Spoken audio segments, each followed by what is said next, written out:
Friends பாருங்கள், JCB front வால் block. இப்போ நான் ஒவ்வொன்றா காட்டுறேன், அதை பாருங்கள். ஸோ இந்த வால் பிளாக்கு ரொம்ப பெஸ்ட்டு.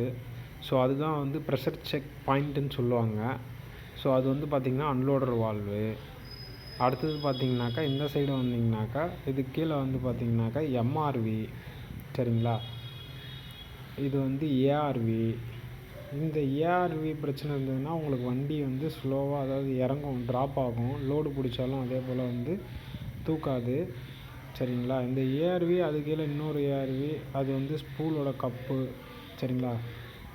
இதுக்கு முன்னாடி வந்து பார்த்திங்கனாக்கா இந்த அன்லோடர் வால்வு, இது வந்து ஏஆர்வி, இன்னொரு ஸ்பூலோட ஏஆர்வி, சரிங்களா. இது ரெண்டுமே ஏஆர்வி தான், அந்த ஸ்பூலோடது, சரிங்களா. மற்றதெல்லாம் நடுவில் இருக்கிறதெல்லாம் டம்மி தான், ஒன்றும் பிரச்சனை இல்லை. ஸோ இது காலங்காலமாக வந்து எந்த ப்ரெஷர் ட்ராப்புமே கிடையாதுங்க. அதாவது இது வரைக்குமே நல்ல மார்க்கெட்டில் ஏன் இந்த வண்டி வேல்யூ போகுது அப்படின்னு பார்த்தீங்கன்னாக்கா, எத்தனை வருஷம் ஆனாலும் இதோட ப்ரெஷரை வந்து திரும்பவும் ரீகண்டிஷன் கொண்டு வந்துடலாம். மற்ற எந்த வண்டியும் ப்ரெஷர் வந்து ட்ராப் ஆச்சு அப்படின்னாக்கா அந்த வண்டியிலேருந்து ப்ரெஷரை திரும்பவும் ரீப்ளேஸ் பண்ண முடியாது நமக்கு பழையபடி.